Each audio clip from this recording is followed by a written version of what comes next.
Hey everyone, and welcome back to Rushing the Field National College Football Show from NBC Sports. I'm Nicole Auerbach, joined by Joshua Perry, and I'm back. Okay, I know we had some content on this feed.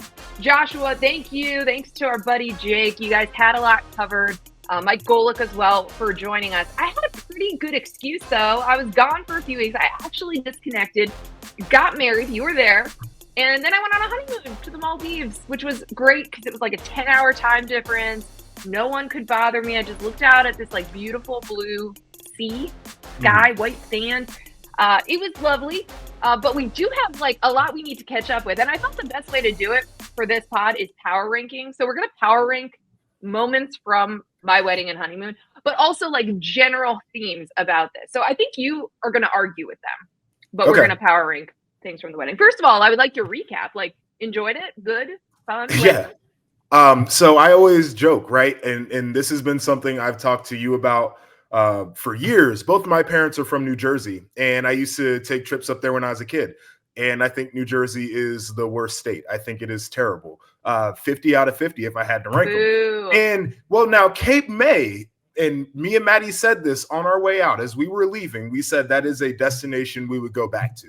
Thoroughly enjoyed it. It was a great location, not very hard to get to. Weather was beautiful, plenty of stuff to do. The Congress Hall where you had the ceremony, beautiful, beautiful resort. Just the you'll see it when you see the photographs. It was amazing just visually, but also it had a vibe to it. And then it was one of the better ceremonies I've ever been to. Because y'all know how to talk, and a lot of people don't know how to talk. So yes, it was awesome. Had a fun time. We had short vows. I was just talking to a friend, which is key. So our vows were like 2 minutes. Like I timed mine out, and Jeff, my now husband, said that his were about 2 minutes too. And one of my good friends just went to a wedding, and the ceremony took an hour because the vows were like 8-9 minutes. I was like, that's too long. Like, we know you love each other. Like, we just want the highlights, you know? We want just the highlights. So, I feel like the people who do the long vows, by the way, are really talking themselves into it as they're standing at the altar. You don't need to do all that. It's a little bit like Love is Blind, right? The longer those go, like the more questions you have about the relationship. All right, let's start with the power rankings. Okay, let's start with number 5. So I combined wedding and honeymoon here.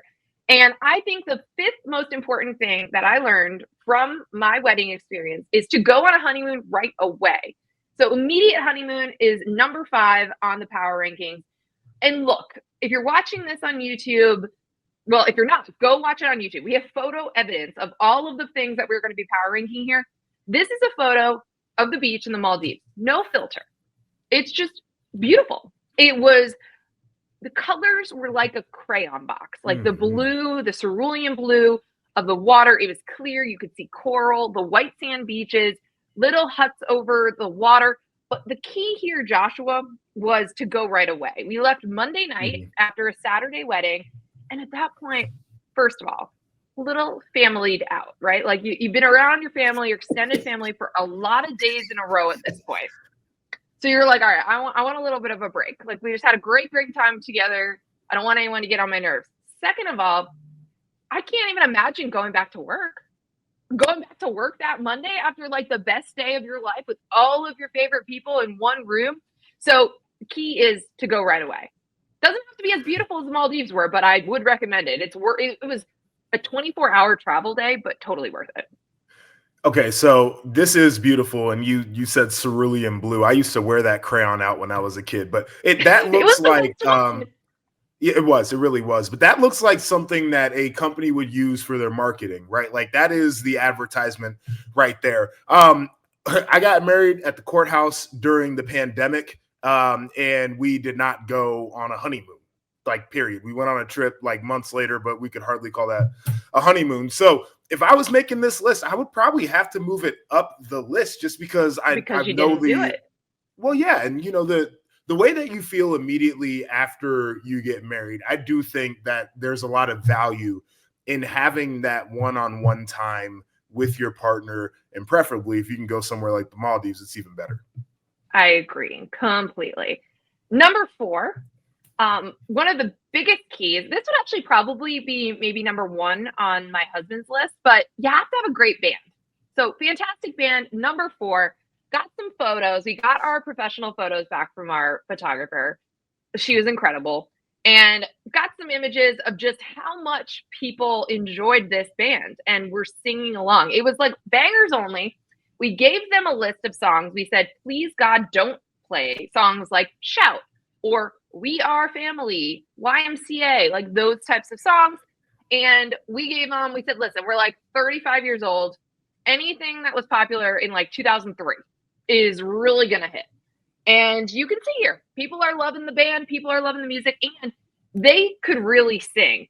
The funny part about this band and this selection, I think I told you this, Joshua, but it's pretty wild.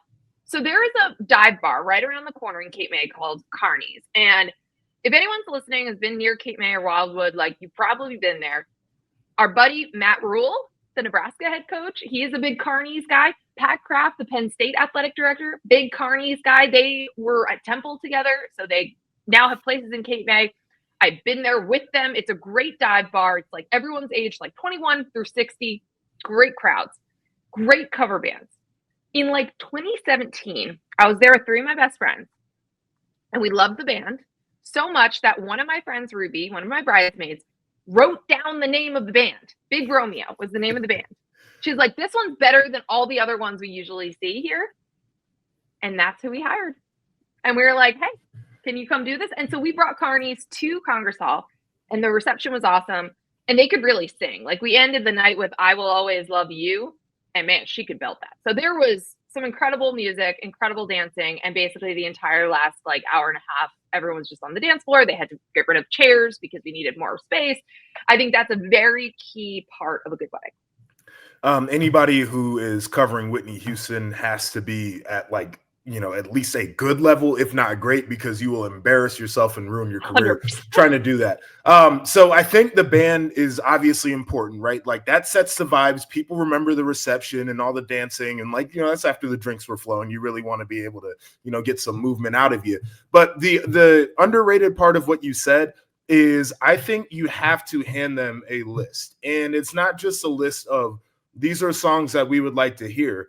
It is the list of don't you dare play these songs. We don't want these songs at our reception. So that was smart on you guys for having the foresight to be able to plan out, do play, do not play. Yeah, the email was, dear God, please do not play these songs.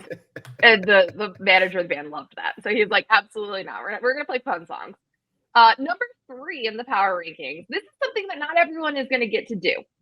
But credit to my mom, she pulled off a great surprise. It was a personalized plain message that flew over the ceremony, right at the end of the ceremony. Like the timing could not have been better. It was like as we were done and about to walk back down the aisle, and it said, congratulations, Nicole and Jeff. And it was such a surprise. Like we have photos of us being shocked to see this.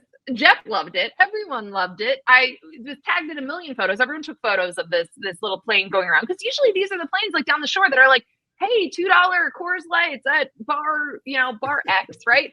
And instead it was congrats. And my favorite part about this is because I didn't know.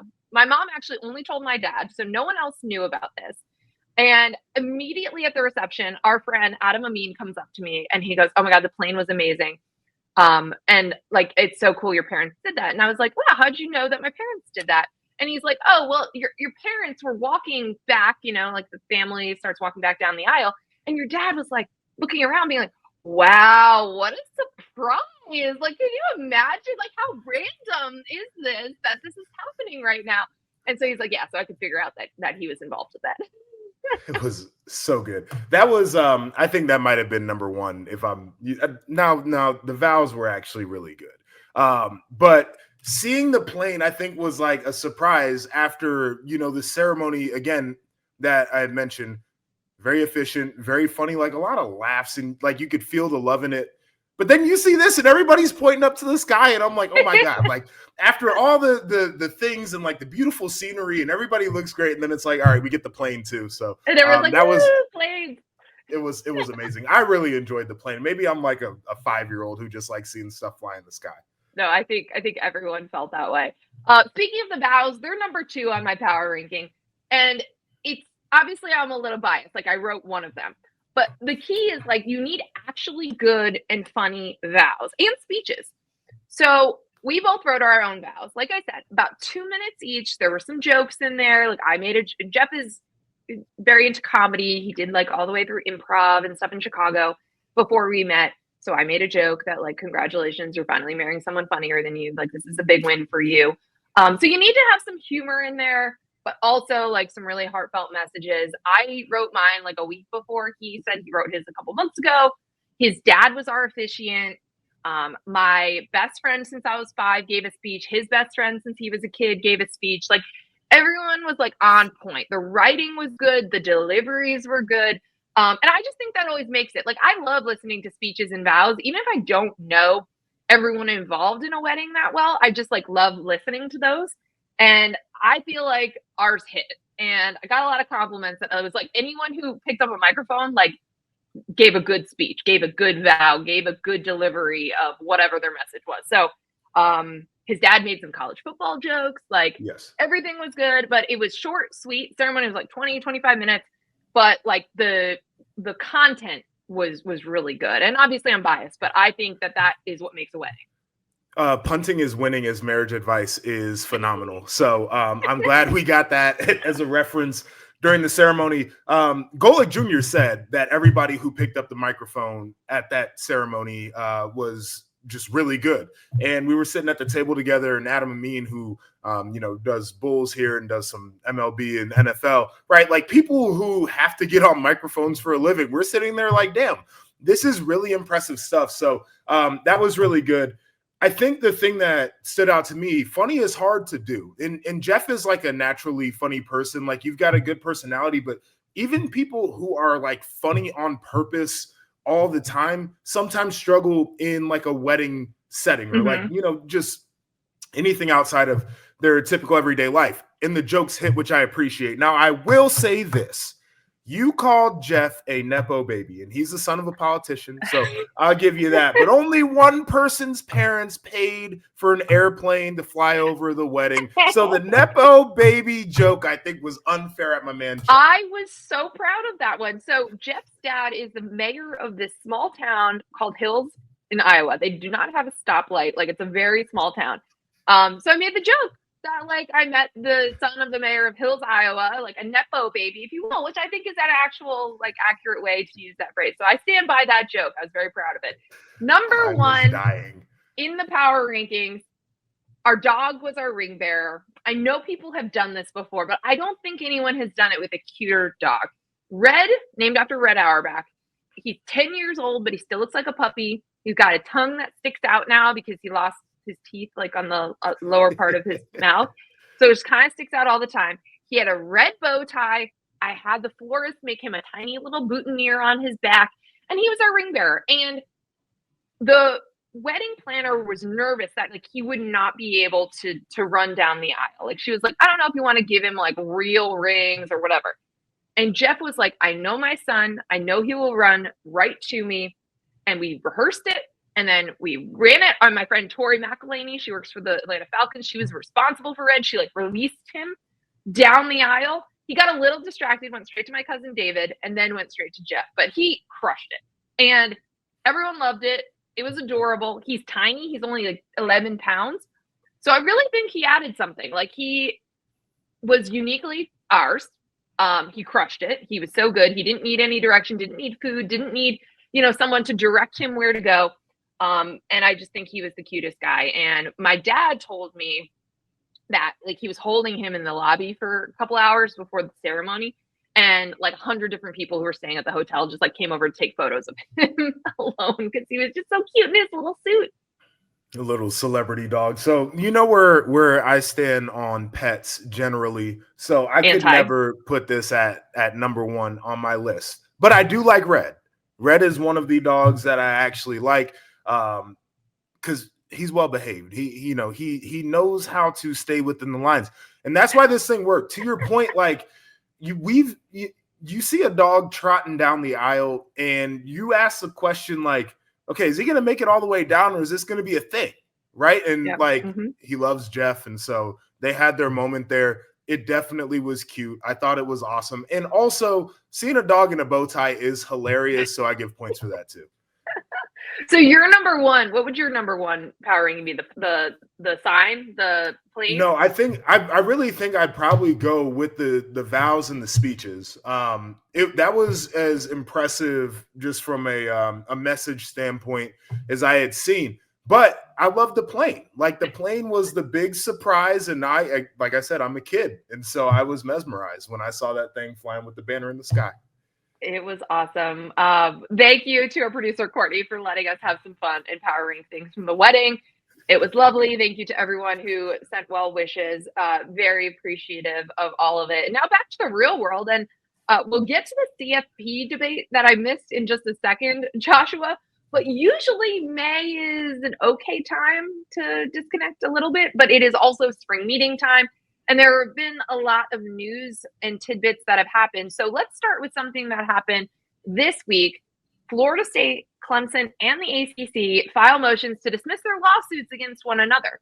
So this is the aftermath of, kind of the agreement of their initial settlement, where we talked about this before, but Florida State and Clemson now are basically staying put through 2030. But at that point, they would be able to leave the ACC with their media rights, and take it with them, their TV rights. And they would be able to do that with an exit fee that would be about $75 million, which is way less than it was projected to be, than estimates were. There wasn't really a hard dollar figure that you could even plan around. They also changed the way that they're distributing money, right? So now, TV viewership and brand value is going to be part of that. So it's going to help Florida State and Clemson as they try to keep up in the world with the Big Ten and the SEC and the money that they're bringing in. So it feels like all is well for 5 years in ACC land. I guess that's the thing. It's like, this is one of the strangest scenarios where basically they're like, okay, we're going to be here, but they have the target, as you mentioned. So you would think that they're saving toward the buyout, right? Like they want it to be a realistic option that's on the table. And then while they're doing that, they're like, but we're also going to extract money from this conference and take it from the teams that aren't pulling their weight, which I don't think is a bad thing. I think there's some equity in that, but like, it just feels very strange. Like it feels like they are certainly not a willing participant in this, but if you're another team in the ACC, you've got to feel a little bit hostile toward them too, right? Well, but here's the thing. You just saw what happened with the Pac-12. You saw what Oregon State and Washington State just had to deal with, and they're still dealing with. So I think you're looking at like, okay, well, that could be us if this thing implodes. But isn't that going to be them in 5 years? It could be, yeah. That's why I feel hostile.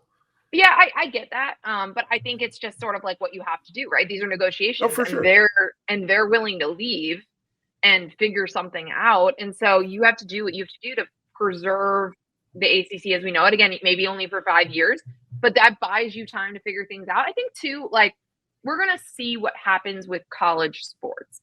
We're going to get to the House settlement, which is still in limbo as we're recording this right now. It's not finalized yet, but are people going to continue to sponsor all these sports at level A? Are people going to opt into different spaces in college sports? They're going to look different. Like if you're Boston College, are you going to consider, like, do you want football at the highest level? Do you want to spend what that is going to look like? Are you going to be doing the rev share to the extent that everyone else is or like is invested in it? Are you doing NIL deals on top of that? Like, we don't know the answers to all of that yet. So I think it buys you some time to figure out like opting in, opting out of college football at the highest level too. It's an interesting point that you bring up. It's like one of the things that I guess hasn't been talked about.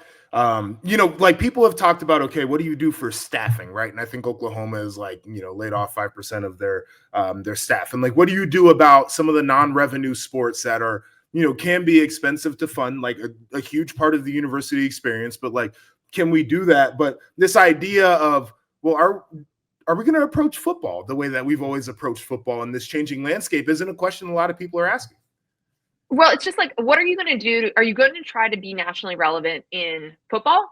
Are you going to try to do it in basketball? Are you going to try to do Right. like, what are those sports, right? When you mention in Oklahoma, right? Like they're a softball dynasty, they're gymnastics, like which sports and how are they going to be funded?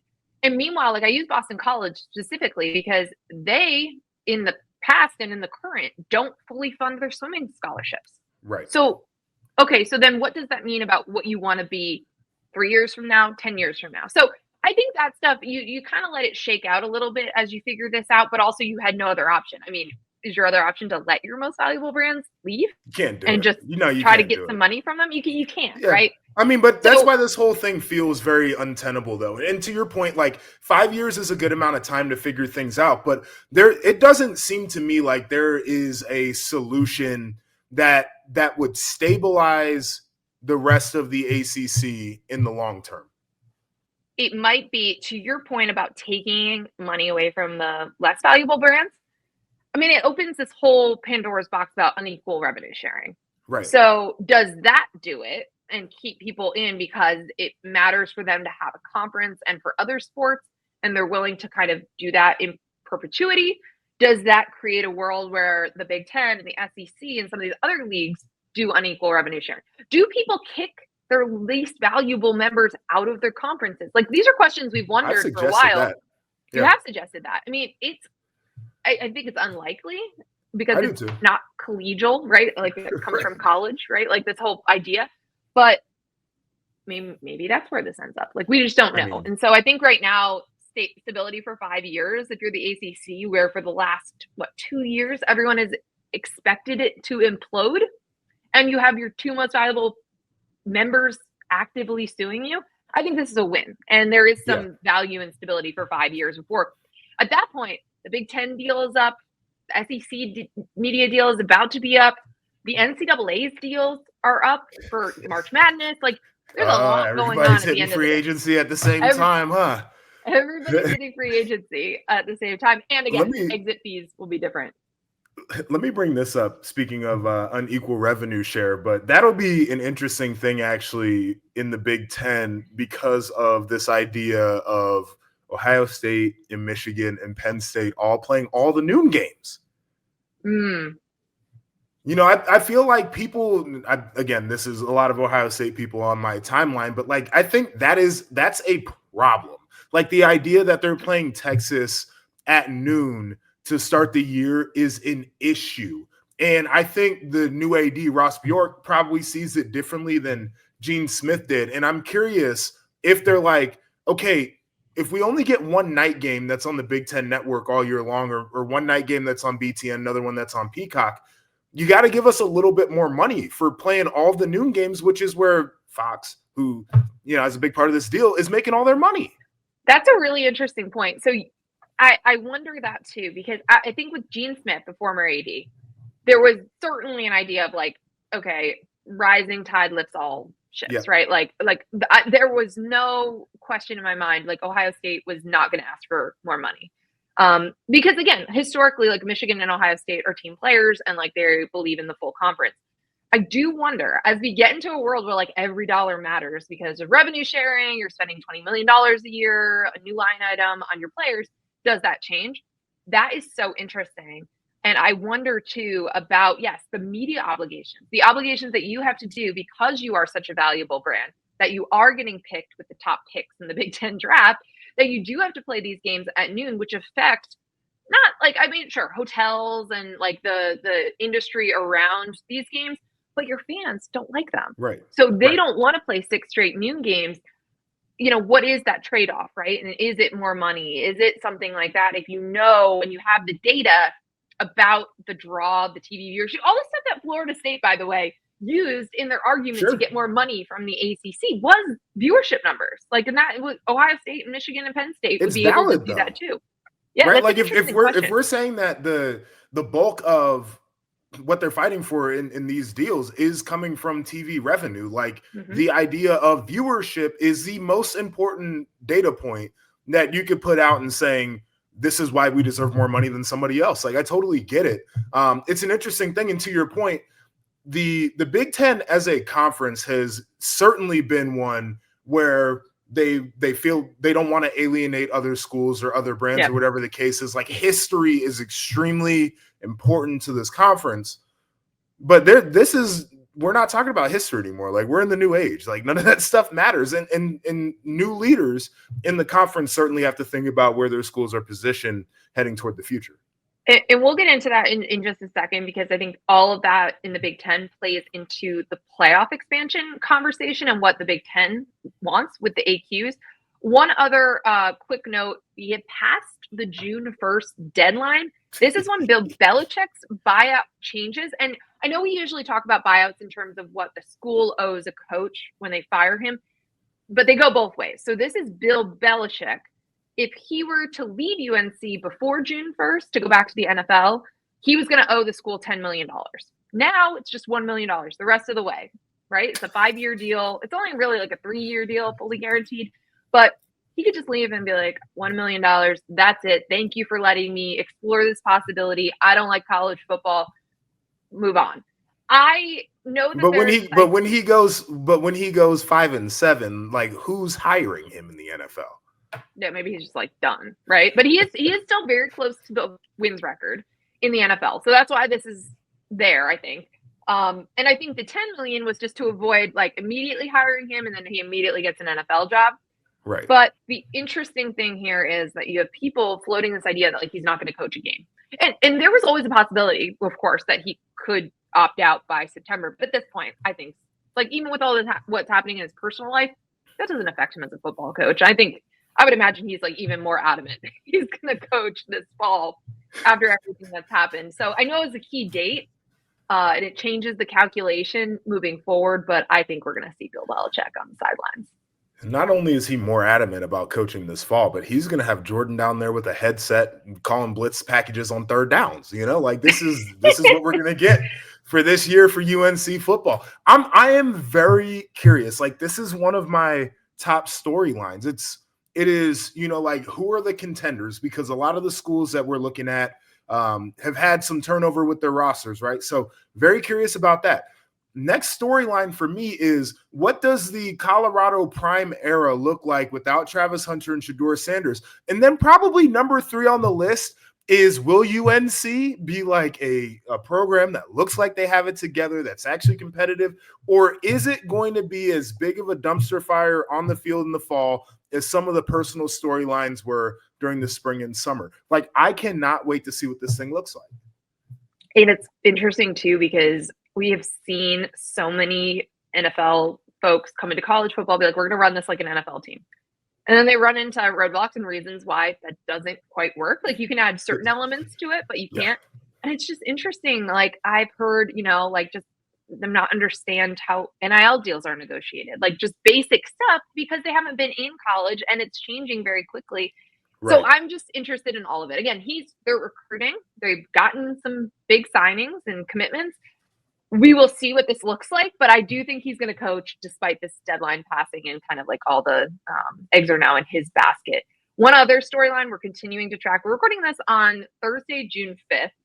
Everyone is still waiting on this house settlement to be finally approved. It's one of those things where, like, every day at 5 p.m. Pacific time, you're like, all right, not today, not coming today. But it's important because revenue sharing and everything that's part of the settlement is supposed to take effect on July 1. So we're under a month from there. At this point, I just think, like, we're going to revenue sharing regardless. And right. I feel like people should just operate that way instead of saying they're in limbo or waiting to see what's going to happen and there's anxiety. No, you're all going to pay your players. You've structured deals around this and contracts. It's happening. There's just some other pieces around the settlement we just don't know 100% for sure. The judge had issues with roster limits. Maybe there's going to be a response about that. I still think it's going to be approved, but hard to predict, and judges get to work on whatever timeline they want. So college right. sports is still waiting. But I think, you know, we can certainly safely say, like, the revenue sharing era is about to begin. So I was talking to somebody about this toward the end of last week. And, you know, there's this idea of the rev share and teams figuring out what percentage of their, you know, revenue, their salary cap, they're going to devote to football and other sports, right? And then there's this idea of non-rev share NIL. that people are trying to get situated. And so I think most of the folks have come to the conclusion, and some people are still hard-headed out here for some reason, but most of the people have come to the conclusion like collective can't do that anymore. Like you have to actually create Have value somewhere. Yeah.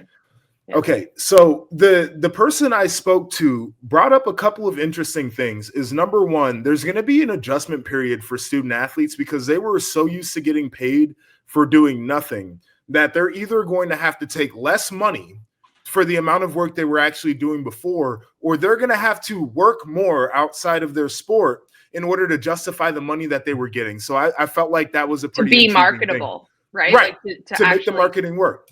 Well, I think that's an interesting point because I was having this conversation with someone the other day, and it was like I think that a lot of the female athletes we've seen be big earners. That was like more true NIL, real NIL. Yes, 100%. Like Caitlin Clark being a spokesperson for State Farm.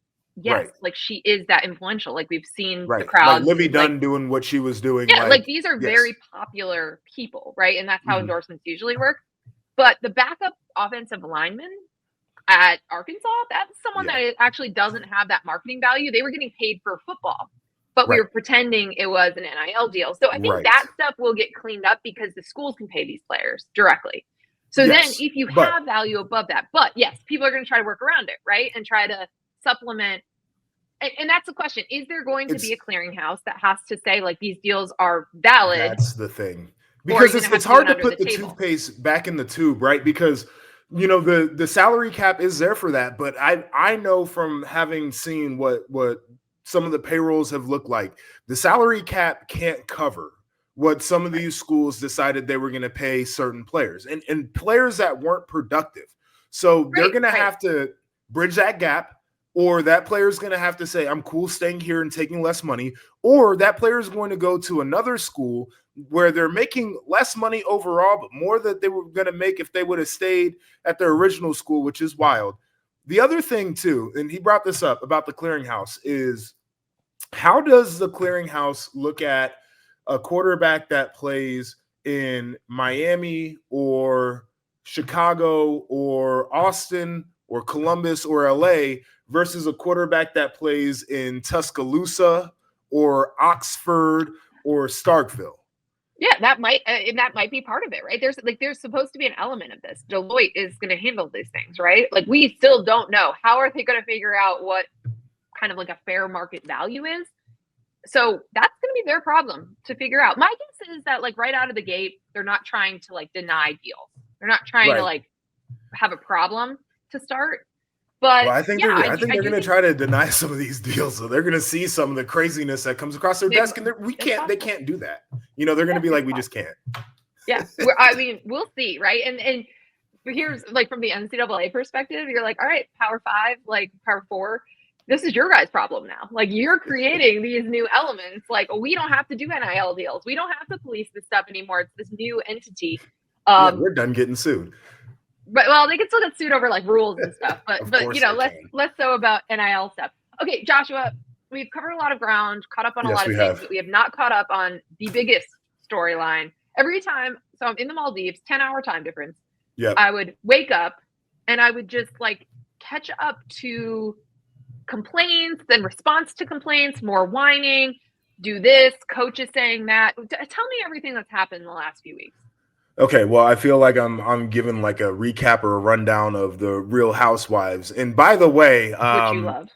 I do. Todd Chrisley got out, and so as a way of recognizing that, I started watching Chrisley Knows Best from season 1, which is on Peacock in case anybody wants to watch. Anyway, so it felt like there was this consensus, as you know, SEC, Big Ten, very aligned in the way that they wanted to approach this new postseason model. They were on board with the 4AQ, yada, yada, yada. Well, then the SEC coaches started running their mouths, and they're like, well, no, we like the 5+11 better. And then they're over here doing this. We don't want to add the extra conference game. We know that our conference is the strongest, and here is a packet so you can see all of the information that supports that. Kirby Smart has been very outspoken about a lot of what's going on here, and I think Steve Sarkisian is understanding that he's one of the top voices in college football because he's a coach at Texas and they're back. Yeah. Right. And so like you get these guys who are now really starting to, okay, let's look at what's going on around here. Let's consider all of the inputs. Maybe we'd be better off going a different way than the Big Ten. And that's how we got here. Now, the Big Ten felt like this was, not something they had expected. It felt like they were caught blindsided by it. So I'm curious to see where it all plays out, but it felt like growing consensus and then it kind of forked in the road. Right. So the Big Ten has supported the idea of 4 automatic teams, automatic qualifiers for the Big Ten, the SEC, 2 for the ACC, 2 for the Big 12. Notre Dame has access, and there's a couple at large spots. The 5 plus 11 is 5 AQ. So that's the Power 4 conferences and the Group of 5 champion, and then 11 at larges. That's kind of similar to like what it is now, right? Yes. But just expanding it to a 16-team bracket, which that part feels like it's going to happen. There was a stretch where we were talking about a 14-team bracket, or even staying at 12. Feels like everyone's looking at 16 because they want more spots to have for people to, potentially get. But the interesting thing about 5 plus 11 from the SEC perspective, do you think that this is just because, again, they got information of the data and there were like years where it would get more than 4 teams, or 5 or 6 or 7 because of the way the SEC operates, the way that it is viewed? Like, is that response that they don't want to be capped at a certain number? Like, they 100%. Think they can be higher than that? They know if this thing is open to 16, they probably get 6 or 7 in. Right. Like, I think that they would be confident in saying that on a year-to-year basis, that's where it would have been. We were having the conversations on the periphery of like who was left out this year. A lot of it was, it was all what do you do with Alabama, right? Like, what do you do with Ole Miss? What do you do with South Carolina? And then Miami was in that conversation as well. And so I think that they're fully aware that if you were to expand this thing out to 16 and you start putting teams in the slots after, what the field looked like this year, they probably get the next 3 or 4 spots. But okay, so here's the thing. The Big Ten, part of the reason the Big Ten likes the AQ model is because then you build into it, right? So you can have a conference championship weekend and you could say, hey, our number 1 and number 2 teams, they're solid. They have spots in the playoff bracket. We'll have a little play-in bracket tournament for spots 3 and 4. So 3 plays 6, 4 plays 5, you haven't played, whatever it is, right? You give people extra games, more value later in the season to play into the playoff. I feel like that helps the bottom half and the middle of the Big Ten, which like that is a conversation we've had. The Big Ten's very top heavy and there's a drop off. So you want to get that middle better. You want the bottom to get better. And this is a path for that. It also takes out a lot of the angst and issues that people have with the selection committee. If you don't want to bring this and put this up to people, which by the way, in the SEC, Greg Sankey and other people were complaining about the selection committee, including administrators who were on it. Like Scott Strickland, the Florida athletic director, was on the selection committee for the CFP and said, a committee is not ideal to choose a postseason. I question whether it is appropriate for college football. Doesn't a committee do like every other postseason, by the way? They do. And that was also an interesting point because this was all happening while softball and baseball were like what the hell? And the SEC got a ton of teams hosting baseball regionals because of a selection committee. They had a record number of March Madness participants on the men's side, 14 out of 16 teams, a record number into the NCAA tournament picked by a selection committee. So to me, that part, interesting thing. I'm confused by that. So their insights, they're like, we need more different data. People are making the wrong decisions because the Alabamas. Well, put it back to the computers then. The committee has not been that far off of the BCS, by the way. But if that's how you feel about the people, put it back to the computers. But my point is, like, if you go to a 5 plus 11, that's more of the selection more for the committee to pick. I know I think that's what I'm getting at. Is so I don't know what the actual like the AQs get rid of that. You control it. You determine your top 4 teams. I mean, it doesn't. It does, but it doesn't, because the thing that everybody I feel like we've seen this before. but people figure out great ways to move the goalposts once you change the structure, right? So now they'll be arguing about should such and such have been the 4th ranked Big Ten team or the 5th ranked. Because of tiebreakers and like weird math. Yes, because the conferences are so Indiana big and you didn't play this avoided team Ohio and you State and Penn State this year. And that's it's terrible. But that's a bigger issue with super conferences. Like you're never going to have even schedules. I think that what makes this fascinating to me is, again, you want the best of both worlds. Like they want the SEC, the people who are saying all these things want a selection committee that just picks SEC teams. Sure. So when you have a packet of data, it's showing strength of schedule metrics and different pieces of the puzzle that like benefit the SEC. And I saw a reaction to ESPN put out like their FPI, which I don't use that data. Like there's a bunch of different metrics and I use like SP plus and other things, but FPI loves the SEC, right? Like they had like 11 SEC teams in their top 25 for the year. So everyone's like, well, that's what's going to happen if you have all these at large spots. You know, the metrics will favor certain things, or that's why they want the metrics. Right. But if those teams are in the preseason top 25, like this happens every year, when there's an upset, instead of a team falling, it's like, nope, that team's actually good. The team that won is actually good. So then they jump in to the top 15. And the team that lost is actually not bad. They just lost to a good team. Right. So you run into that when there's like the subjectivity piece, the preseason polls, even though the CFP is like, well, we don't start picking, we don't do this, we don't go through the bracket, we don't select, we don't seed until Halloween. All of that stuff, it factors into the way we view these teams. Right. And how a win is. And what about like when they looked like this against team Y? All of that matters. So I think if you have a human element, you're never going to get rid of that piece of it. And even the numbers and the metrics and if you use all these analytical models, at some point you're ranking everybody. At some point you're figuring out different things that matter. And there will be ways to either lean into it or manipulate it. Just we see this in basketball. There's RPI, now there's net. There are ways to schedule that help your resume. The issue is college football just doesn't have that many data points. So I just don't know that you're ever going to get like a strength of schedule metric that everyone's happy with, because you don't have a lot of crossover games. You don't have a lot of games in total, and you need that, which is why it kind of works in college basketball because they play like 30, 31 games. I think even if you had a great metric for it, I just don't know if people would care that much. Right. Like, you know, they would move on to the next thing. Yeah. I just think they would pick a different thing. We have become really good at like the red herring style of debate in college football, because we'll just start throwing out things that have nothing to do with the issue that we're upset about. And we'll just keep kicking it around. I want to go back to this real quick. And you mentioned the Big Ten wanting to have the play-in weekend around conference championships. And I think it's a great idea if you're trying to pick AQs, right? Because to your point, you know, you let them play it out on the field. It creates really engaging inventory versus the world that we were in this past year, where Oregon wins Big Ten championship, played the extra game to do it. They get the harder path, right? Like Penn State gets a better path for losing that game, but they had to play an extra game as well. Then Ohio State wins the whole thing. So I think there's like the application of what our season looks like and how much we value that weekend, right?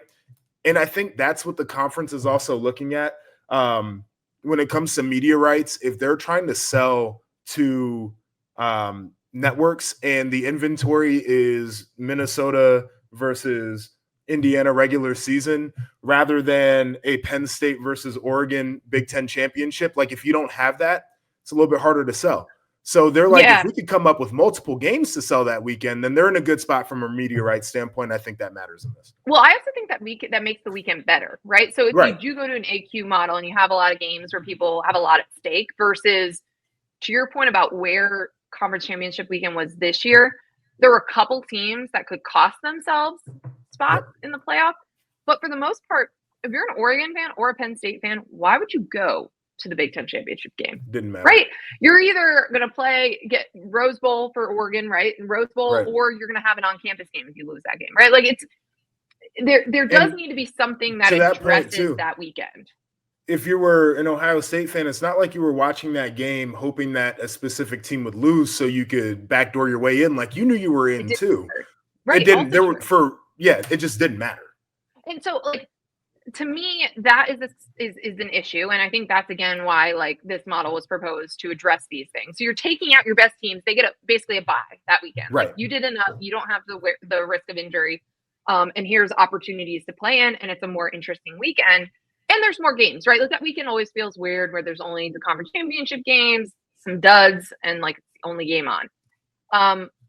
The issue is, so if you go to 5+11, which again, appears to have gained a lot of momentum because SEC coaches are behind it. The Big 12 was already, kind of championing this. The ACC would certainly want it as well because you're not accepting less spots. Like, you're not saying, hey, before the season even starts, SEC and Big 10 deserve double the access points than we do, because that was always going to be a really hard sell for the ACC Right. and the Big 12, who are already worried about falling behind. But saying, like, before the season even starts, yep, you guys deserve 2 more spots than our teams. So if you take all that out, so if we go to 5+11, how does all of that work? Like, do you keep conference championship weekend the same? Is it same? You're still just relying on the selection committee. There's just more spots, more things to argue about. Is that the world that looks like? I guess it is, I mean, right? I don't know. I mean, this is where it becomes difficult. Like, maybe conference championship weekend stays the same and just nobody cares anymore, right? But could you do a hybrid where you actually play a conference championship and then you those 2 teams are more than likely going to be in? Is there a play-in for the next couple ranked teams? That would be similar to like a bracket busters that used to exist in college basketball. Like, here's one more chance to boost your resume. But here's the thing: if you go to 5+11, and this is all on the selection committee, and there's less automatic spots, do people start scheduling easier? Do people start saying, like, I just want to hit 10 wins and that'll get me 100%. A spot? I don't want to play a big non-conference home and home game. I'm never doing that. And that's the problem. I'm playing Akron, Toledo, and Bowling Green every single year. That's the problem, I think. That's, again, I don't know exactly what I would prefer, what I would push. I see the pros and cons for both. But I do worry that we would be getting rid of home and homes, the big monster games. And I think part of the reason to have the AQs as part of that is you can take those extra losses. If you're really the best teams, you still have a path to the playoff. And so you would still be incentivized to schedule those. I think that was part of why, when you talk about the SEC going from 8 to 9 league games, you pick up a bunch of more losses, right? You pick up half the league gets an extra loss. But if you have these designated spots, the selection committee can't go, nope, you have 3 losses or 4 losses, so you're out. You have designated access points, and that's where I don't know, man. But I don't know how else do you incentivize people to actually schedule. I don't know, but I just feel like I'm at a point where I just want to be like, how about we grow up? Because there are more access points than we've ever had in this sport to actually compete for a championship. There are going to be 16 spots. And I was playing not all that long ago, by the way. I was playing in a day and age where there were 2. I played in the BCS era. Half of my college career was that before it flipped over to the 4-team college football playoff. And then we went to 12, and now we're talking about 16. Grow the hell up. Schedule some teams. Play the damn games. And then hopefully you're good enough to make it into the postseason. But we have never been in a better spot for you to be into the postseason than now. So stop this. But people are always worried about like this is like why we were talking about this is insane before we even lived in the 12-team era. But people are going to be like, oh, well, I saw what happened with Indiana. Let's have more Indianas, right? Where like they didn't challenge themselves in the non-conference and got it. Okay, but like here's the other part about it though. Like, you can say let's have more Indianas and do all of the whatever, but they won the games. If you want to be scared because you're going to end up like Alabama where you lose to teams that ain't making bowl games, like that's on you. Like, I think people understand the difference between losing to Oregon, losing to Penn State, right? Like, you lose to an Ole Miss that was really good this year. Like, I think people understand that versus losing to an Oklahoma team that couldn't score on offense. Yeah. Like, listen, I'm with you, but I think that the lesson that people are going to take from this, certainly coaches, is to get out of tough games. Cancel. And I totally get that. But I do think it is I wild just the think more that would be I start to bad. have the conversation. It is bad, but it's wild the more I have this conversation to think that we have more opportunities for teams to play in the postseason than ever before. I think, and people are still bitching about, oh, well, you know what? Like, we can't add the extra game or we can't schedule a hard non-con because we might get left out. Yeah. Well, you were never making it in the first place. Right. Then go win those games. You're lucky to go be win here. the games, play the Right. games. I think that is always part of it. I think the selection committee, I've said this for years, they could make that a point of emphasis. They could say, hey, the teams that went out and scheduled this, like, they're not dropping far after they lost. Or, you know, they get a huge boost for going and winning a game like that in the non-conference that they scheduled. They went out there and challenged themselves. Because in basketball, the selection committee did that. They actively incentivized scheduling hard games. And then they added the net, which, like, built into the metric, incentivizes that. It gives you more credit if you win on the road versus a neutral site versus at home. All of that stuff is possible if you really tried, if you really wanted college football to go that way. But right now, the selection committee has not done that over the decade plus that it's existed. It has not said, like, okay, this team has more losses. You still see the undefeated teams, the 1-loss teams, the 2-loss teams, the 3-loss teams, and they're almost all in order. There's a couple that move around, but they have not made it a point. They could do that. You'd have to do that. But again, otherwise, like, no one's going to play any big games. It keeps going back to, you know, how much you weigh one data point versus another when you have so few, right? Like, I kind of get where they get, you know, how they do that. But I am with you. I think they could send a very clear message of really tough non-con game. If you lose, we got to drop you maybe a spot or two, but we're not going to kill you. And if you, or you just don't, or maybe you don't say that. But if you win, you're going to be rewarded. Yeah. So I don't know. But right now, it still operates very similar to the polls, where it's just me over here 0 losses in the hotel on a Thursday morning, like, just finding ways to get pissed off because these dudes are complaining. This is what I missed. I missed all the angst. I missed the complaints. I missed the whining. That's what happens in May in college football. Like, this sport is never in as dire straits as it sounds in May, but there's always, here's all the problems. Here's everything that's wrong. You throw in a college football playoff expansion debate, and here we are. So, you know, we'll get some resolution on a model for next year. They have to decide it at some point here. They don't have to decide. Well, they could just keep the 12 team, keep it the way it is. We'll see. Lots more debates and arguments to come. It's great to be back in talking college football with you, power ranking, wedding moments with you. So I appreciate it. He's Joshua Perry. I'm Nicole Auerbach. This is Rushing the Field, and we got you covered all off season. We'll talk to you soon.